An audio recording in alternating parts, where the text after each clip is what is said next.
Hi there, welcome back to the YouTube channel. I'm glad you're back again. Please, if you've not already done so, hit the subscribe button, get ready to hit the like button, get ready to leave me a comment. And if you don't like the video and you hit the dislike button, make sure you please do leave me a comment, tell me where I've gone wrong. So, today, going back to the wonderful world of March of the Machine and the Commander cards that have been programmed in by Daybreak Games on MTGO.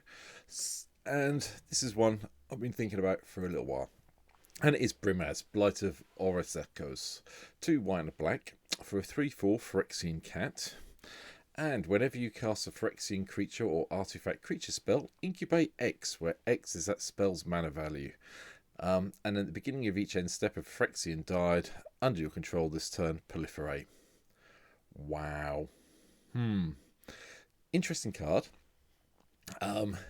It's nice to see that Brimaz has actually turned to the dark side at long last of all the problems he's been causing recently. And yeah, incubate tokens. Now, as usual, when I do a deck like this, I go, right, what's the key thing it's doing this incubate? Let's have a look and see how many cards incubate. There's not that many in white and black that are programmed in on MTGO at the moment. Now, believe me when I say, obviously, most of my Commander stuff is on MTGO nowadays. If there are cards that are available in paper, you may want to swap them in. Let me know in the comments. But here's the deck. It is very simple as usual. Go through the lands first. We have a whole series of black and white lands. Yes, Fabled Passage and Field of the Dead are back for a guest appearance. But yeah, most of it's plains. Reliquary Towers here. The cost of the deck is quite high. You can take Scrubland out. I've got one on my MTGO collection. Drop it if you need to. If you haven't got one in real life, it's fine. You can just put Swamp or Plains in. Likewise, we've also got somewhere down here, Urborg. If you want to keep the test? Nope. If you want to keep the cost of the deck down, you can drop Urborg. It seems to have shot up recently to about $40, which still bemuses me. So you can drop this out again. If you take it out, put another cheaper dual land in, put a swamp in, put a basic plains in. It doesn't really hurt that deck this much. Jeweled Lotus is here again, another card you could drop out if you want to lower the cost, but it's here because there is a slight possibility if with this and a basic land you can get Brimaz out on turn 1, which you really can't complain about because that's what we want to be doing.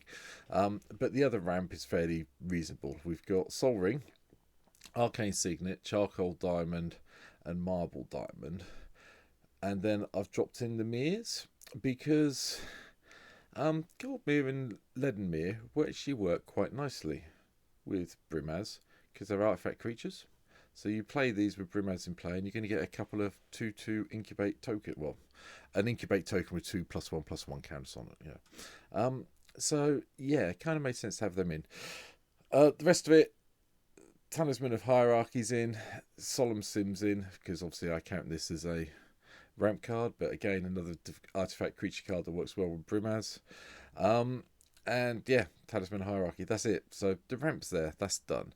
But obviously, I want to be hitting, we want to be casting Phyrexian creatures and we want to be casting artifact creatures. So I've got a little bit of mixture.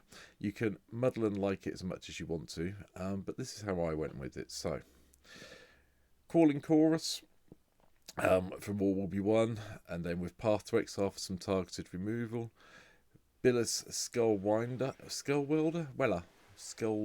I think it is. Have an insect. Death Touch is quite nice, and it's got Toxic One, so again, a little bit hard to block, but it gives you a nice early blocker that people aren't going to attack in too readily because of the Death Touch side. Ica Drinker, might be able to exile it at some stage to incubate 2, plus when we play it with Brimaz in play, we get an incubate with 1, so can't complain. And Vata Rebirth. Whenever another artifact or creature you control is put into a graveyard from the battlefield, put an oil counter on it. Remove 4 oil counters, and you get to reanimate a creature card from our graveyard, which is actually really quite a nice little bit of keeping on going when our creatures get killed off, because our creatures will get killed off. There's no if, buts, or maybes about that. But obviously, to make sure we don't go too far, the traditional Elixir of Immortality's here. Norn's Inquisitor incubates 2 when it enters the battlefield, and whenever a permanent you control transforms into Phyrexian, put a +1/+1 counter on it. So it's just another way of getting an incubate on the go. Again, it's a Phyrexian, so it doubles up when Brimaz is in play. Norn's Wellspring from War Will Be Won. When a creature we control dies, scroll, put an oil counter on this, and then we can remove a couple of oil counters to draw a card, which is quite nice. Sunder the Gateway gives us a bit of removal if we need it, and a way to incubate and then transform an incubate token if we'd rather. Gifted Completion does the whole incubate 3, and whenever a Phyrexian you control dies, we get to surveil one. So, they work quite nicely together, the Wellspring and the gift, so nice little bit of a combo going on. Go for the throat for a bit of targeted removal. Grafted Butchers in as well. Enters the battlefield, Phyrexians you control gain menace until the end of turn. Other Phyrexians get +1/+1, and you want to keep this going until you've got a nice load of incubate tokens that have been transformed, because going in with a whole load of tokens that have got menace makes life really complicated for whoever you're attacking. Anyway, Elilas Ilcall Sick Pilgrim, gain bit life, and the Feast of the Victorious Dead from Aftermath.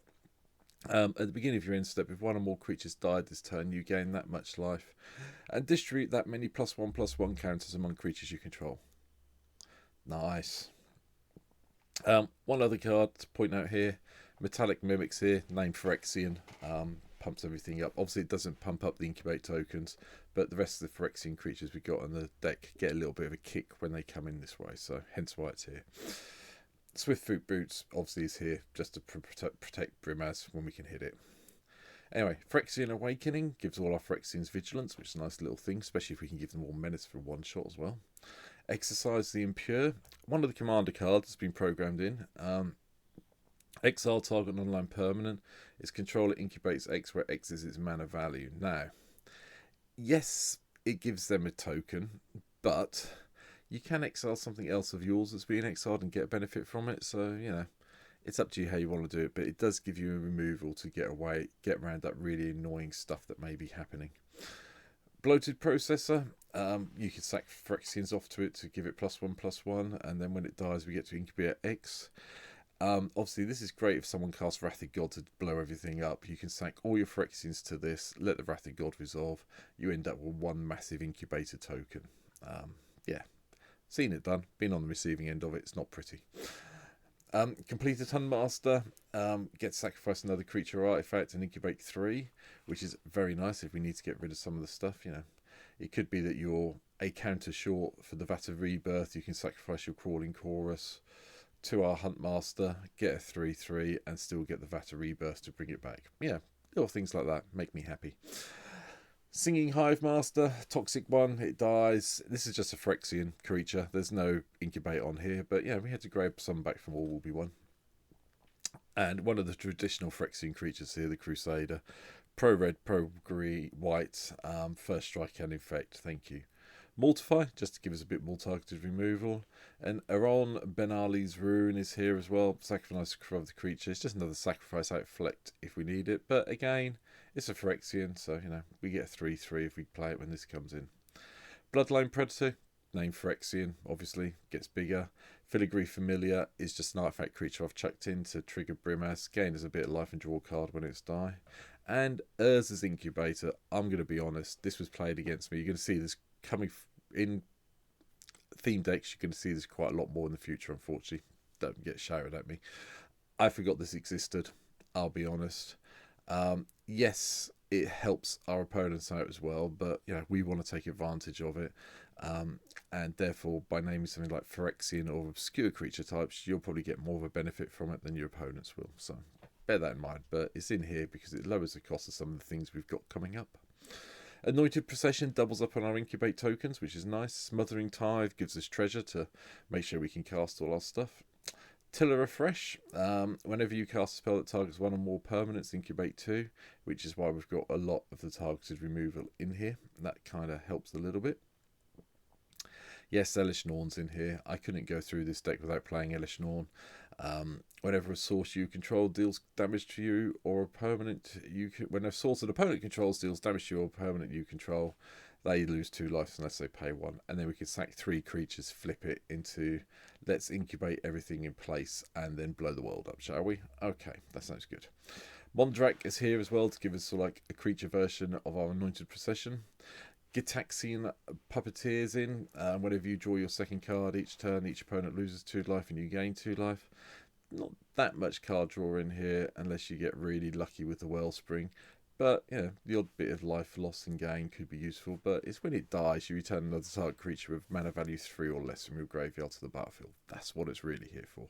That, and it's a 4 mana value Phyrexian, so it gives us a nice incubate 4 when it comes into play. Damnation controls the board. Defiler of Flesh, it's just a Phyrexian horror. I'm not paying, the menace side's nice. The casting cost reduction may or may not help. Probably not in the long run, but hey, at least we get to do the black spell. The target creature gets +1/+1 and gains menace, so that might help us punch through. Terror of Tarashi is also in. Another way of reanimating stuff that becomes Phyrexian when it comes into play. Notice this comes into play, you're not casting it, so you don't trigger Brimaz, just so you're aware of that, but I expect you'll pick that up. And Sculpted Perfection. When it enters the battlefield, you get an Incubate 2, and then it pumps all your Phyrexians up, which is quite nice. Defiler of the Faith can be useful, gives you some extra creatures to play around with. Essence of Orthodoxy is also in. Whenever Essence of Orthodoxy on another Phyrexian enters the battlefield under your control, you Incubate 2. These two going together makes life very complicated very quickly for your opponent, bear it in mind. Norn's Choir Master came in from the Commander Wall, will be 1 set. Whenever a commander you control enters the battlefield or attacks, proliferate. That's quite nice, I have to say. I was quite impressed when I picked this one up. Makes all our little incubate tokens even bigger.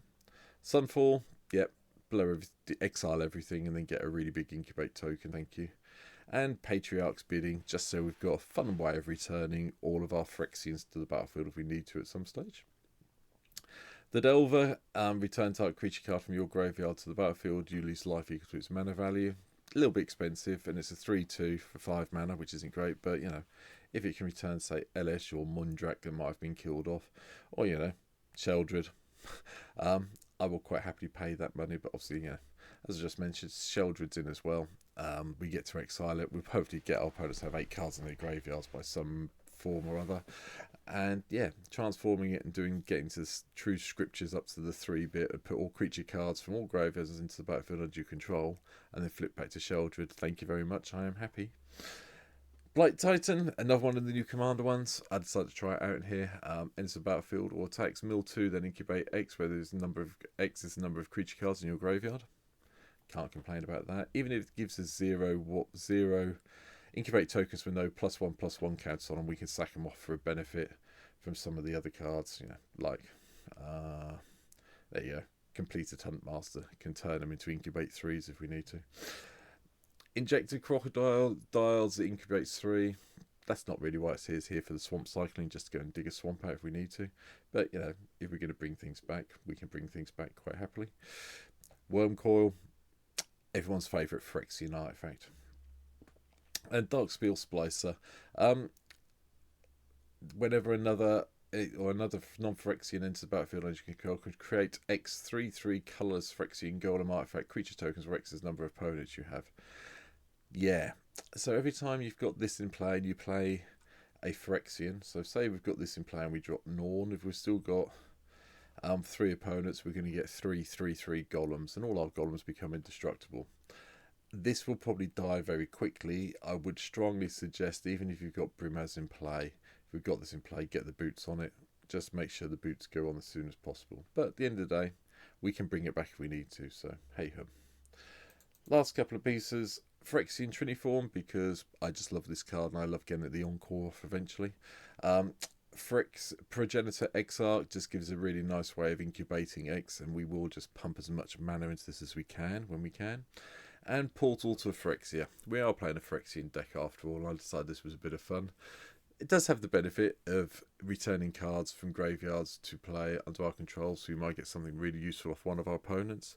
But and it's expensive. If you're building this in real life, you can drop this out entirely. You don't need it here. I've put it in purely because I wanted a bit of fun on MTGO, hence why it's here. But that's it. That is my take on Brimaz, Blight of Oreskos. I think I'm saying that right, or Brimaz the Blight. Let's just go with that, it's easier. I think it's a fun commander. I don't think this is going to be the most competitive deck you've ever seen in your life, but it's going to be fun playing it out, especially if we can get all the extra incubation on the way, which I'm really looking forward to trying out. So leave me a comment down below. Let me know what you think I've missed out. Hopefully you've hit the like button. Hopefully you've hit the subscribe button if you haven't been here before, and I appreciate it if you have. As I record this, I'm at 188, so yeah, more the merrier. There's a link down below to my Twitch stream. Come and see me there, playing the decks I'm talking about. Take care. I'll see you soon. Bye.